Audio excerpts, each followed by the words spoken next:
ఈ ప్రభుత్వం మీద తెలియజేస్తూ ఈ అవకాశం ఇచ్చిన మీ అందరికీ ధన్యవాదాలు. మీ ద్వారా ధన్యవాదాలు తెలిసి సెలవు తీసుకుంటున్నాను. ఇప్పుడు నందమూరి బాలకృష్ణ గారు మాట్లాడతారు. అధ్యక్ష, ఇందాక గౌరవ శాసనసభ్యులు కామినేని శ్రీనివాసరావు మాడుతూ అప్పుడు అందరూ ఇండస్ట్రీ కలవడానికి వెళ్ళినప్పుడు సైకో గారిని చిరంజీవి గారు గట్టిగా అడిగితే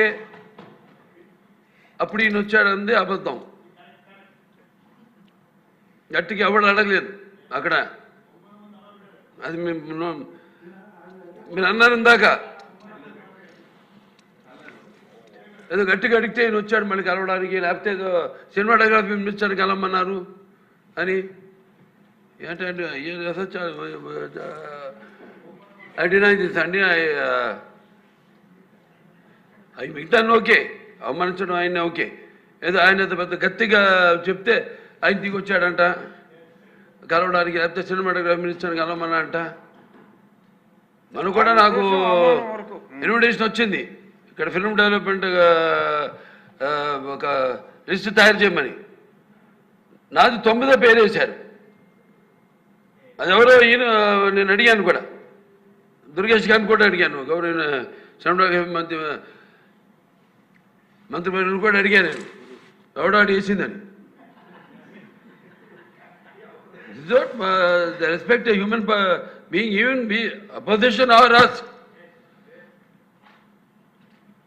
9వ పేరు వేశారు. ఇది అదేదో గట్టిగా ఎవడు అడిగాడు, గట్టిగా అడిగితే పంపించారు లోపలికి, వచ్చాడు ఈడు కలవడానికి. Sorry, I want to clarify this. No, very good, sir. Nonsense. గౌరవనీయ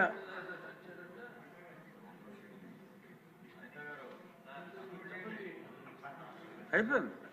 గౌరవనీయ ముఖ్యమంత్రి వర్యులు.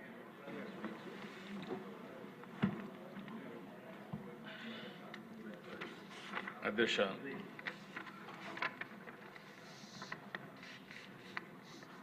మొట్టమొదటిసారిగా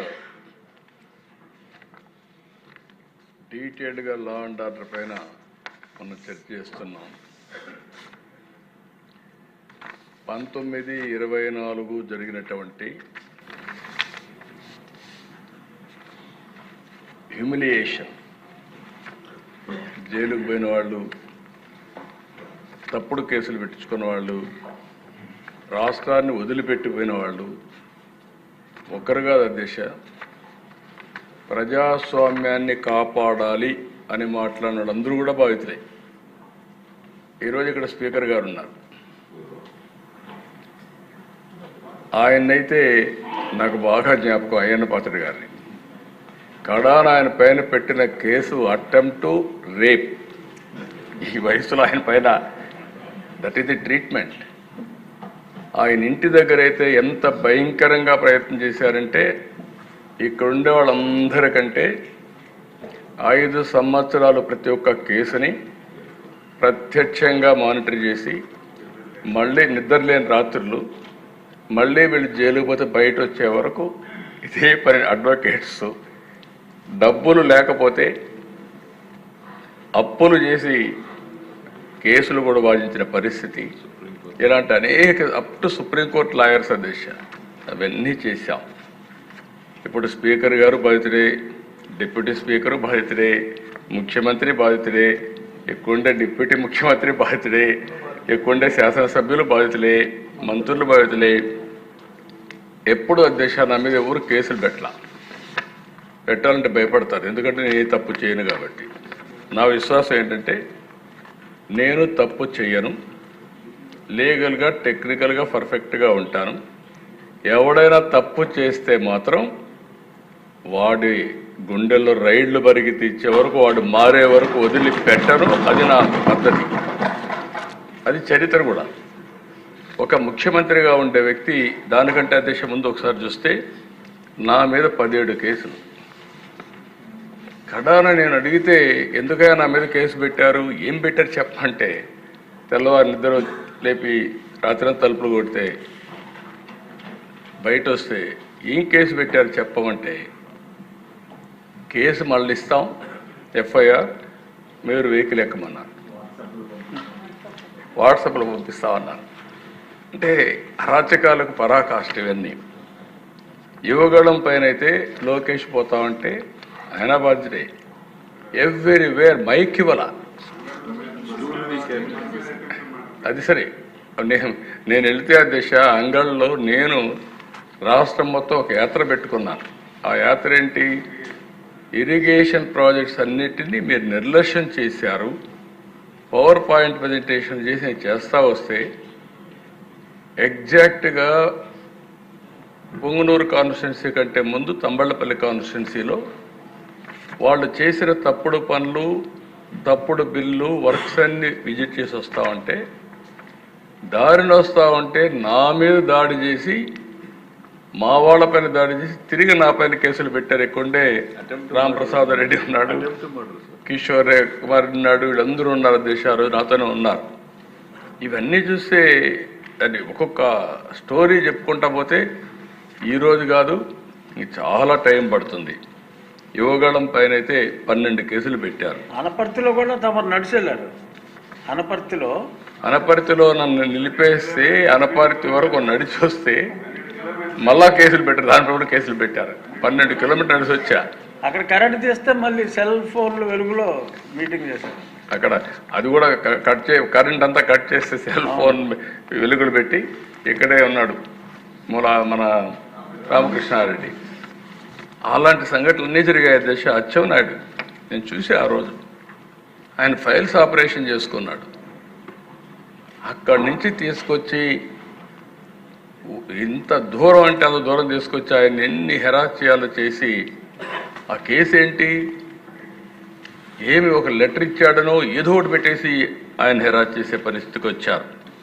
కొల్లు రవీంద్ర ఎవరో చనిపోతే ఈయన పిఏ ఆయనతో మాట్లాడాడు కాబట్టి ఈయన అటెంప్ట్ మర్డర్ కేసులో ఈయన వచ్చేసాడు. మర్డర్ కేసులో ముద్దాయి ఈయనకు వచ్చేసే పరిస్థితికి వచ్చారు. బీసీ జనార్దన్ రెడ్డి ఆయన పైన కేసులు పెట్టేశారు. ఆయన ఎదుపై జైల్లో పెట్టేసి చాలా ప్రయత్నాలు చేసి మళ్ళీ బయటకు వచ్చారు. అప్పుడప్పుడు ప్రెస్ కాన్ఫరెన్స్ పెట్టి సాక్ష్యాలని చెప్తున్నాడని ధూళిపాడు నరేంద్ర పైన అయితే కేసులు పెట్టి ఇష్టానుసారంగా బయట రానివ్వకుండా ఇచ్చేసే పరిస్థితికి వచ్చారు. జేసీ ప్రభాకర్ రెడ్డి పైన 66 కేసులు, కార్యకర్తలపై 2560 కేసులు, పులివర్తి నాని పైన 31 కేసులు, చింతమనేని ప్రభాకర్ పైన 48 కేసులు.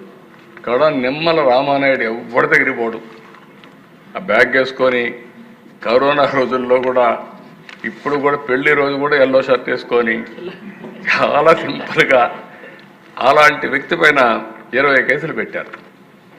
నేను చాలామందిని చూశాను కానీ నిమ్మల రామానాయుడు ఎప్పుడు గొడవ పోయాడు కాదు. రెండోది అధ్యక్ష పరుషంగా కూడా మాట్లాడాడు. కరోనా సమయంలో కూడా బ్యాగ్ వేసుకొని నిత్యావసర వస్తువులు తీసుకుని ఇంటింటి దగ్గర ఇచ్చేసి వచ్చే పరిస్థితి ఉండే వ్యక్తి.